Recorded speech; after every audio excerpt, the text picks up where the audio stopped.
Welcome back to the Time Capsule Podcast, where we learn a little bit more about life through the stories of everyday people just like you and me. My name is Vanessa. I'm Joenrhuz. And I'm Rocky. Welcome. So, Rocky, can you tell our viewers a little bit more about what you do and how you got started? All right, so I am a Twitch streamer, or as some people call it, content creator. And I started doing this about 6 years ago. One of my friends decided he wanted to start up a live stream and help people with an in-game activity, player versus player. And he was just doing it while I was just gaming with him. And we were meeting some new people that he was pulling in from his stream, from his chat room. And I thought it sounded fun. So I figured, he's going to be doing it. I'm playing with his viewers. I might as well start streaming myself. So I made an account. I didn't really watch Twitch. The only thing I had seen from Twitch is a social experiment called Twitch Plays Pokemon, actually a couple years prior, where like the chat could control the player and they played through Pokemon. So I just started streaming. I didn't really have any idea of what I was doing or why I was doing it. I just thought, I think I'm pretty good at video games. Maybe other people do too, and maybe I can meet some cool new folks from the community. And that one thing led to another. Was streaming on my Xbox for like a year. Got a computer, met a lot of other streamers, started building a following, and it kind of just led me on the path that I'm at today. Connected me with people all over the world, and now I have a much larger community, and I do it full time as a career. So you call yourself Rocky. What can you tell our viewers a bit more about the meaning about your name? So Rocky actually was my dog's name growing up, one of my dogs, and right around the time that he had passed away was the time that I was getting into everything online. Like I was making an AIM username and a gamer tag and all that. So I just made it Rocky this, Rocky that, all versions of Rocky. And when I started streaming on Twitch, I wanted it to sound a little bit cooler than like Rocky Rocks 759 or something like that. So I made Rocky Rex was my original username. I didn't want numbers or anything with it. And then when I got partnered and built a bigger following, I was able to get the tag just Rocky on Twitch. It was available to partners. So I was able to change my name just to Rocky. But my real name is Mike. So a little confusing. We'll go by Rocky. I like Rocky better. I mean, well, like that's so cool. I love how you have meaning behind your name. I feel like so many people, when they choose username, it's like the most random thing. And sometimes it's so cringe. And I'm like, oh my God. Yeah. Like Noob Poner 69. Yeah. Like that guy. Right. Or just like user 125734215. Yep. Mm-hmm. So what was the first game that you started streaming? I started with Destiny 1 back in 2015, streamed that for about 2.5 years. Then I branched out into other games, it's actually really hard on Twitch. If you start with one game to switch to other games, the community that you built is for Destiny, and then you try to play other games and you kind of feel like you're starting over in a way. So diversifying into more variety type content is hard. Like imagine you're watching a TV show and it's all about sci-fi, and then the next week you tune in and it's the same hosts, but it's no longer about sci-fi, it's about sports. And you're like, I don't really like sports. So you kind of rebuild your community with people who want to watch the hosts do variety content, kind of like a podcast. Right. So as a content creator, Rocky, what is one goal you want to achieve as a creator? I think every creator's biggest aspiration is stability, because it's a very volatile career path that we have, because our subscriber counts change every month. Our ad revenue and our view counts change day to day. So building up a big enough audience where those dips and fluctuations, those peaks and valleys don't affect my security of, is this enough money to pay the bills? That's the point that I think everybody aspires to get. And in the last year or so, I've had a lot more success on Twitch, and it's kind of been ramping up, not necessarily exponentially, but quite a bit more than it had in recent years. So I'm finally working towards it, and it's starting to feel like the pieces are coming together. And it's starting to feel like I run my own business. Honestly, there's so many different things that go on behind the scenes of the show that we run, and it feels less like you're just a guy gaming and more like you're managing an actual company or a community or something more. Right. So you're not just a content creator, you're also a businessman, essentially. You're your own publisher, PR, manager, outreach, advertiser, everything. You have to wear every single hat, just like any other business. Yeah, you literally have to represent yourself. Absolutely. And then, some people have like management teams and things like that, but I'm not quite there yet. I'm probably around the point where I should start looking for those types of things. So when you're streaming, like what are some things that you do to kind of like gauge your audience? Gauge in what sense? How do you mean? Like make sure that they're, paying attention, that they're interactive and engaging with your content. That's a good question. So this is actually something that not every content creator does. I've had mixed reviews when I ask other people, but I've watched my own content back. I watch my past broadcasts, I watch my YouTube videos, and I try to watch it objectively. Like, would I be entertained here?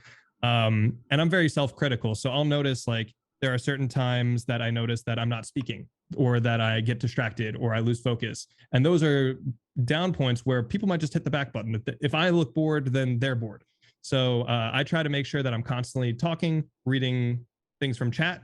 If somebody asks a question or says something in chat, what a lot of the pitfall of a lot of newer streamers is they'll just read a comment in chat. Somebody says, "Oh, that was a sick play," and they'll be like, "Oh, that was a sick play.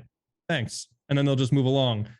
You can expand upon pretty much any comment in chat. You can be like, somebody says that was a sick play. And then I can say, yeah, I've never actually pulled off a snipe like that. I always try to go for no scopes. It never works. And like, man, I thought I was going to die. You expand upon it. You dive into it. You say more about it. The more you say, the more people have to say about what you're talking about. I'm also not afraid to dive into deeper topics. So one thing that I like to talk about, not only do I like to try and be goofy and entertain and play up like silly moments, but I like to dive into the serious comments. So people come in, talk about their day, ask a question, ask for advice. I'd like to talk about mindfulness, mental health. I have a big background in I learned Buddhism. I took courses on that in college. I like to expand on the wisdom that I learned from there. Cool. I've been on my own mental health journey for years, and it's something that I like to communicate with my chat. So you mentioned about mental health. What inspired you to incorporate that to your streams? Well, so it's something that I've incorporated quite a bit into my life in general, and one of the core philosophies that I learned when I was on my own journey is you have to look out for yourself first, right? You have to try and work on your own inner strength. Call it your inner sun, right? Like you try and build up that sun so that radiates as much heat as possible. And the bigger your sun, the more people are warmed by your presence. So essentially the core philosophy behind the things that I've learned is not only should you work on yourself, but the goal for working on yourself is to inspire others. And the more I build my community and the bigger my community, the more of a voice I have, the more influence I have, and the more reach I have. So I can make an actual difference instead of some guy just, goofing around playing video games. I can actually also make a big impact. And as a creator, people become very entwined in your community. They look up to you. They sometimes admire you, and they really care about what you have to say on certain topics. So if my words carry weight and I can make an influence in just one person's day, so 10 people might hit the back button, but if one person's like, wow, I really needed to hear that today, then I'm making a difference. Wow. Gaming with a purpose. Mm-hmm. I kind of agree with that because, as you know, I do see your streams. Just by looking at it, just the whole idea with the mental health overall, I do see like relate with in a way with myself because in a way everyone deals with it differently, but we could also relate.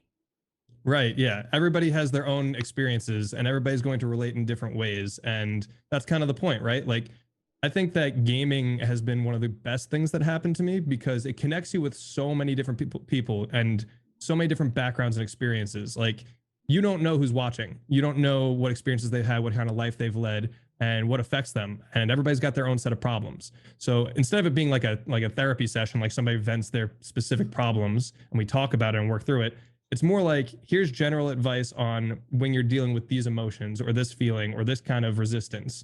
And then everybody can apply it individually to their own life.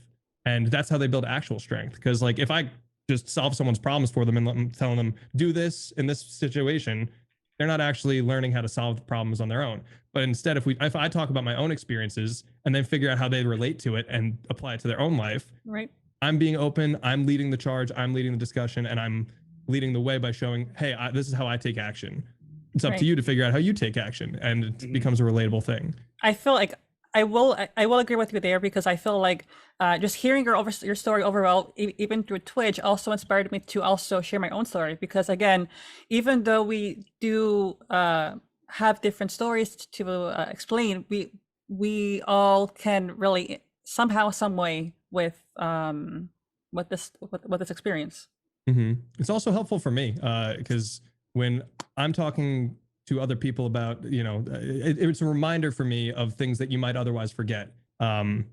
In essence, it's meant to be less motivational and more disciplinary, because discipline is how you create routines, and it otherwise you might just forget about, like, I might have all these awesome tools on how to manage my own mental health and how to act in certain situations, but then when emotions get involved and you're feeling upset or angry or anxious or whatever else, you might completely forget about all the things that you learned unless you consistently remind yourself of them. And then your brain, you might feel that emotion, but then your brain reminds yourself, oh, when I have this emotion, this is what I'm supposed to do, or this is how I'm supposed to handle it, or this is what I can do that's healthier instead of what I used to do. So it's just a good way of reminding myself when I'm talking about these things, like, hey, I'm giving advice to user 10793, but at the same time, this is relatable to me and I should be taking my own advice. How am I supposed to give advice if I can't take it? So it's a good reminder to keep myself on a good path as well. That's a very good point. 100%. And you know what stood out for me with everything you just said, how you were mentioning how you kind of built a community and you were able to, make connections through video gaming. But I feel like that there's a huge misconception when it comes to video games. People think it's an activity where it's very isolating. And, when you were younger, they always used to say, go outside, make some friends, play outside, stop playing video games. But there's a whole community out there through gaming, clearly, right? It's actually the opposite. Yeah, it connects you with so many people, so many more people that you never would have met if you were just went outside and played ball with the neighborhood kids. Exactly. Yeah.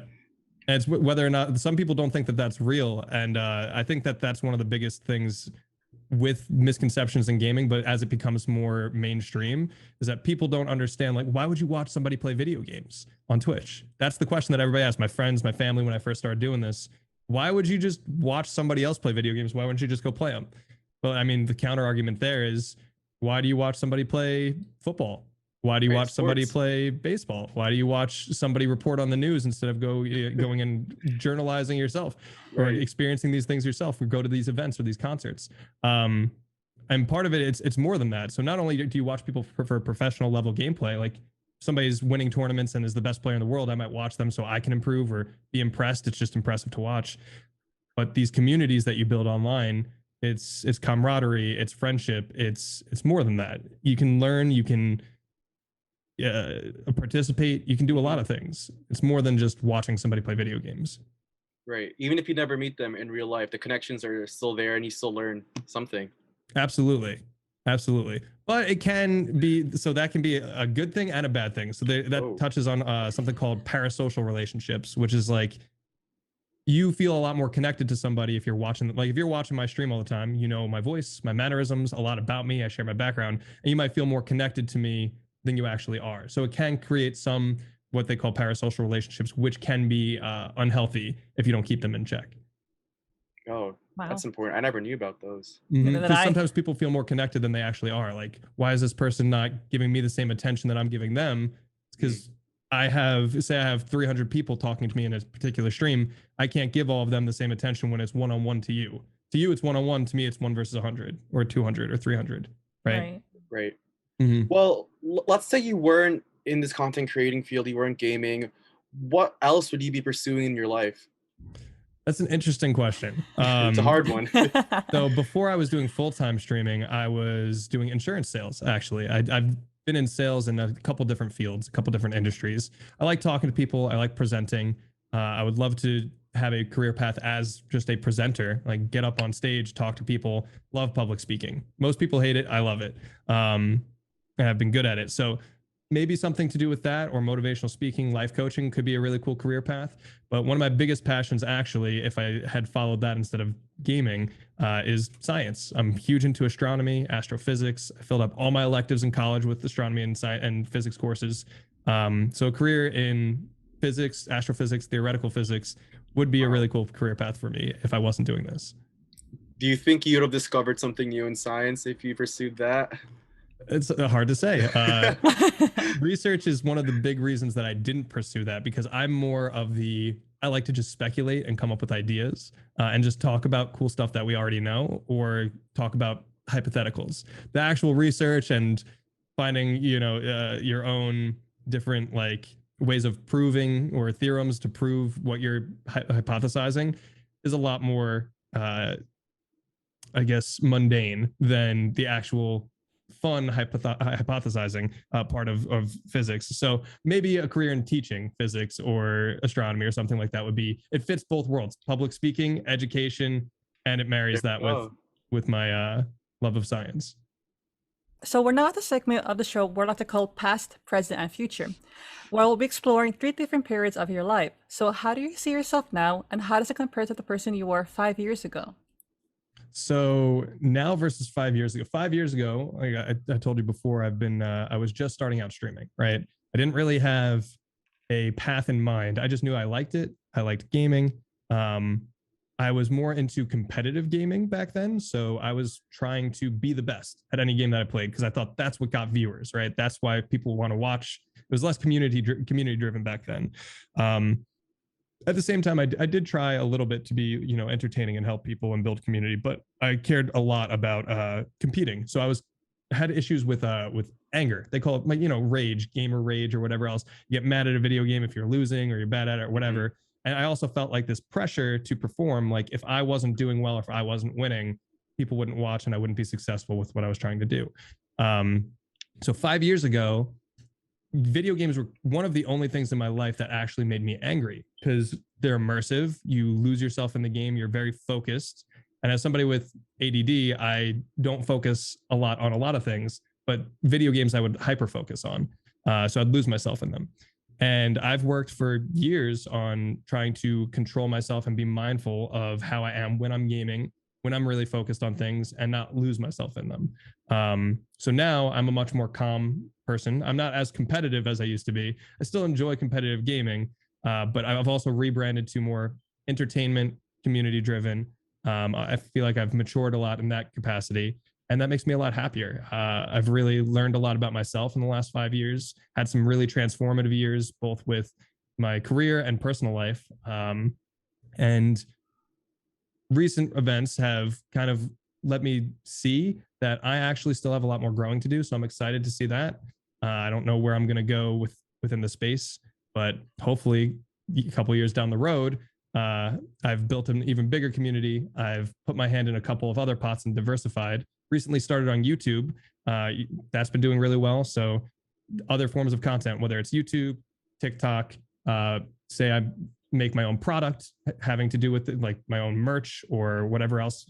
As we can see, you're wearing one of the shirts that I give out on my channel, Rocky merch. So diversifying into other areas as you grow your brand is one of the cool ways to see that you grow, because it's just dipping your hand into other spaces, diversifying the portfolio. It's interesting to see. I'm no longer just a gamer playing video games on his bed in front of a big screen TV, and now have an office set up with multiple monitors and lighting and all that. Great. So you have come a long way overall, Rocky. But also you did already answer the next question, but if you want to add more, add on to it, how do you think things will be for you in the next 5 years? It is hard to say where you'll be in 5 years, especially in the gaming space, just because it's constantly evolving. Like there's so many different trends that you can never anticipate. Games come out of nowhere and take off, and they can make or break careers.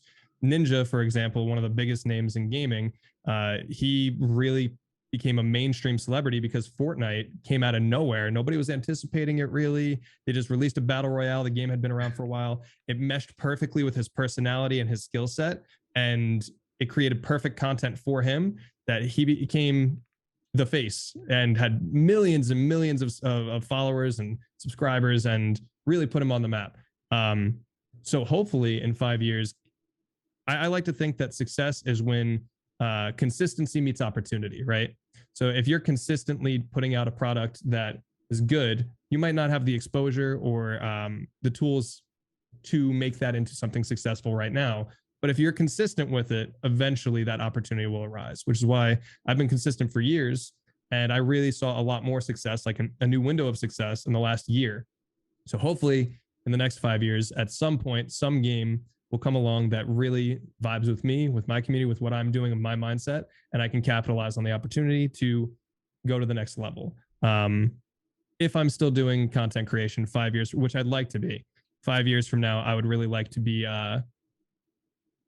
not necessarily a powerhouse, but I'd really like to have that stability, a very large audience, the freedom to play what I want, whenever I want, and enjoy that with my community, and just the security to have all those different platforms thriving. Right. But hey, let's backtrack like a few years back. Like I'm sure like most things in life, it doesn't grow overnight, right? So No. how did you stay motivated and stay consistent during those like beginning stages? Mainly it was fun. When I first started out, I didn't have goals, but it was just really fun to stream, and it scratched that competitive itch because I was a competitive gamer, and I was I was a top 5 player in the PvP at one point. Wow. in like Destiny 1 on like leaderboards, and I was grinding leaderboards, climbing them, and it felt good to see like visual success. Personal progress, I think, is addicting. So I really felt like seeing my numbers grow and my performance do well. It was addicting to me.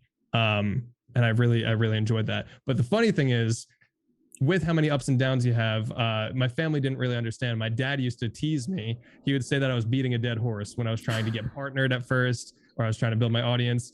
And he even named this dead horse Sparky, and he used to tease me. He'd peek in my room sometimes and be like, "Sparky, get up, Sparky!" He's like, "You're trying to get the dead horse to run. It's not gonna work." So it's funny through all of that, that almost inspired me, motivated me more to, in spite of him, I wanted to make it work, just to be like, haha, Sparky was alive the whole time. Here we are. So basically you wanted to, in a way, prove your family wrong, but also yourself in a way?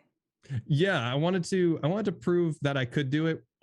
Most things in my life, I'm very stubborn. And when I'm told that I can't do something, it makes me want to do something even more. Or when I'm told here's the bar, I'd like to go beyond the bar.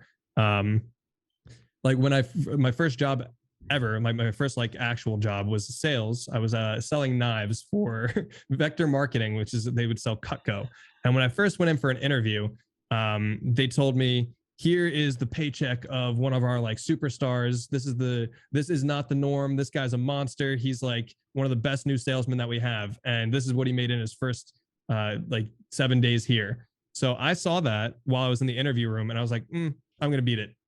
And I beat it. Did you? Wow. I called hundreds of people, set up tons of appointments, went out, gave the best memorized the product, gave the best presentation I could. And not only did I beat it, but like I crushed his numbers. And the boss, he was the regional manager. He kind of like ran our office. He was so impressed that then the story that they were telling to the new interviewees was my story when I came in. So like some things like that have always motivated me to try and bring out the best of myself. You give me a bar and tell me this is not the norm, I want to crush it. And I'm stubborn enough to do that. So Twitch being a competitive person, seeing so many people not succeed on Twitch, having my family not understand and not think that I was being successful with it, kind of motivated me to want to make it into something that it wasn't already. So I've just been consistent over the years. I haven't had explosive growth, but I've had consistent growth just by being determined. It's the hardest thing I've ever tried to be successful with. Straight up. Hardest thing I've ever tried. Most difficulties, the least linear path, most uncertainties. It is very hard to be a successful streamer. Great. But speaking of uncertainties, I feel like that's what makes life. I feel like when you know where things are going to be heading, it gets kind of boring. And I feel like uncertainties is kind of what makes life more entertaining, kind of keeps you on your toes about it. Absolutely. Absolutely. Like uncertainty, again, but uncertainties can be scary. A lot of people kind of find a comfort zone, things that they're familiar with, and then they just live there. They just post up, set up camp. They're like, this is my comfort zone. Nothing new will ever enter it, and no change. I'm good. Because people get comfortable with their current discomfort. Like I don't like this X, Y, and Z about my life, but I'm familiar with it and I can handle it. It's not fun, I can handle it. But what if T comes into play? I don't know how to handle T. I don't know what that is. So we fear the unknown more than we fear our current discomfort. But what if everything's better? What if you go to try a new endeavor and everything works out and things are better? They could be worse, but you have to trust your ability to adapt and if you can get used to this discomfort, you can get used to a different discomfort. So that uncertainty is scary, but that's where we make personal progress. That's where growth happens. Where we grow the most. Exactly. Well, I think that you already answered our next question pretty much, but what principles do you live your life by? Feel free to add to that. I like to live my life by the idea, a core principle of mine is that you have to know what you have control over in life. And then you have to exercise that control. A lot of times we think that things are out of control. We wait for life to deliver us what we want. We wait to have, I want to go, like, I'm having bad days. I'm having a bad week. Please, universe, just let me have a good day. Well, go out and make that good day. You might be having a bunch of crappy things happen to you, but are they things that you can change? If the answer is no, then what can you change? You can change your attitude towards it, always. If it's something that you can change, are you taking steps towards changing it? If no, then that's going to create anxiety. It's going to create worry. It's going to create regret, resentment, a bunch of negative emotions. So take those steps towards exerting the change that you can over the world to improve your life. So I think that by trying to work on yourself, control the things that you can, you create this like filter almost over the world. So happiness isn't necessarily like the things that happen to you. There are tons of happy people who have sad things happen to them, and tons of sad people who have happy things happen to them. It's not so simple. It's quite literally a lens that you put over the world. It's a way that you internalize your external environment. The things that happen to you are not what define you. It's how you frame them to yourself that defines you. And that's a core principle that I live by. I love that. That's very that's very inspirational. And I do agree with you when you said like, if you're having a bad day, go like, it's not, I'm not phrasing it exactly how you said it, but more or less on the topic of, if you're having a bad day, go change it yourself. You have the power to change it yourself. Yeah, take initiative. A lot of people will dwell on or harp on the negative things that happen, and part of it is like, if say you have something that happened to you and you're just dwelling on it and there's nothing you can do to change it, then the thing that you can do to change it is accept that that is an inevitable part of your reality and focus on your effort and energy on letting go and then working on that is part of your reality. Just like gravity is part of my reality. Every time I jump, I don't dread the fact that I'm going to come back down to the earth, right? I just know that's how gravity works. That is an accepted part of my reality. I'm not thinking about it ever. It's not weighing on me like, oh God, when I get out of bed, my feet are going to touch the ground and I'm not going to float away.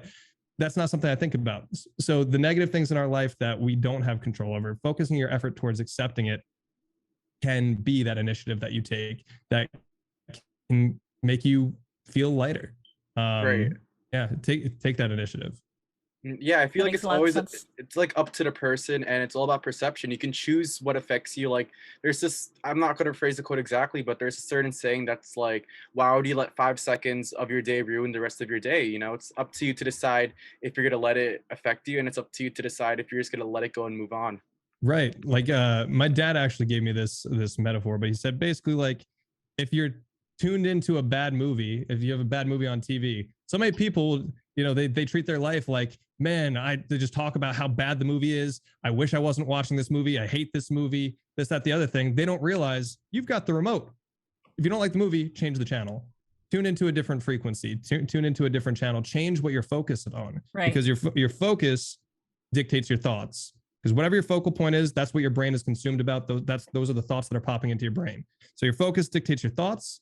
Your thoughts are then going to dictate what you do, your actions. And their actions inevitably shape your results, which is your reality. So if you want to change your world, change your focus. I love that. You're the character and you're of your own story. You have the power to change the whole thing. Mm-hmm. Right. Depending on where you place your focus. Exactly. Mm-hmm. So, go ahead. Sorry. No, you're good. So we were talking about like your career, your family overall. So what are you grateful for in life? I'm very grateful for my family and friends. I know a lot of people who don't have supportive family, who don't have supportive friends, who don't have anybody to rely on really other than themselves. And I'm very happy to have had that support system throughout my life, that even when things are going wrong, like I had issues when I was growing up with bullying and with just lack of self-confidence. And when I didn't believe in me, other people believed in me. And while that's not a solution, and it does, like eventually I had to take the initiative to start believing in myself, it does help to get a nudge or to have kind words or have someone's ear to vent about things to, and to be encouraged and have people believe in my abilities growing up. So I'm eternally grateful to my friends and family. That's awesome. So Rocky, now we're part of the show where we actually get our title from, Time Capsule, and I would say it's probably one of the hardest questions on our show. So if you were to leave something in a time capsule for people to dig up 100 years later, what would you put in there and why? So you're going to be disappointed with my answer after we just had this deep mindfulness talk. Oh my God, go for it. I would put all of my Nintendo games in there. My Ooh. That's an N64, amazing answer. That's a good one, though. N64, my Game Boy, all my Pokemon games, because those games were, to me, like, there's so many people who like shooting games and like super realistic gameplay, like from everything, Xbox, PlayStation, all this, PC games. I grew up on Super Mario and Pokemon and all these fantasy worlds that sparked my imagination, that were super fun and bright and lighthearted. And they actually, if you really look at it, yes, a lot of these are meant for kids, but they teach kids good lessons. They teach kids a lot of lessons about perseverance and overcoming. And like, there's just good, it's happy, healthy video games. And they really helped to shape who I was. And I got so much endless enjoyment from those things when I was a kid. And I want other people to be able to experience them so that they don't deteriorate and get lost to time. All those old games, and maybe my Pokemon cards, throw them in there because those will still be relevant. Charizard will still be worth $100,000. Always. Charizard always. 100 years from now, it'll be worth double, it's a triple, quadruple that. Who knows? Well, I have an even tougher question for you. What's your most favorite Pokemon game? Ooh. Favorite Pokemon game? Oof. Yeah, including Sword and Shield and older recent ones. I'd have to say, just because of the age that I was when I was playing them, like I loved Pokemon like Red, Blue, Yellow, like the originals. Yes. Oh, those were hard. Those were really hard. I loved them, but I was like 6. I still remember them, and those were what kind of got me like really into them. But the ones that I probably have the most hours in and enjoyed the most, Pokemon Ruby and Sapphire. Yes. Oh my God, I remember those. Ruby and Sapphire were probably my favorites. Endless replayability, really great story. You could sprint, so it wasn't like so slow paced. Right. I love those games. But so you also call yourself a I can talk, variety streamer. A variety streamer. Sorry, yes, to me, yes. I can't. But I do want to ask you, what is one of your most memorable achievements being a content creator? Oof. I'd have to say one of the coolest things was getting invited to the Fortnite like skirmishes. They had like the summer skirmish, the winter skirmish, and they had like Twitch rivals. I got invited to one of those events myself, and it wasn't like I'd been in a few of them because I was somebody that I knew got invited and they asked me to be their partner. But when I got an invite to play at the TwitchCon Twitch rivals, it felt really cool to feel like I had built up enough notoriety where they were reaching out to me to fill one of the 100 slots or whatever it was. And I got to build a team and bring my friends were involved. It was actually the best TwitchCon that I had been to. All of my friends were there. We had so many fun group events and group activities and parties and things that we're going to. And we also got to be competitors. So I felt like I was part of the actual event rather than, just an onlooker or, just somebody who's at the convention, a convention goer. I was part of the convention, which was really cool. Wow. So is there anything else you'd like to add, Rocky, or tell our viewers, where can our followers find you on social media? I'm Rocky on Twitch. And then on Twitter and Instagram, I'm at Rocky on Twitch. And then on YouTube, it's Rocky Media. So if you want to check out any of that content, YouTube is a little bit of variety. It's mostly a game called Goose Goose Duck. It's similar to Among Us. It's a social deception game where we play with a lot of friends, get like 10, 15 friends together and lie to each other. And then if you watch me on Twitch, it's mostly that, Dead by Daylight, new games, indie games, single player RPGs, and multiplayer games with a great group of friends that I've developed over the years. Rocky, thank you so much for being a part of our time capsule. Thank you to our listeners for tuning in, and please make sure to like, comment, share, and subscribe. Tune in again next week to meet another amazing addition to our time capsule. See you next time. Bye.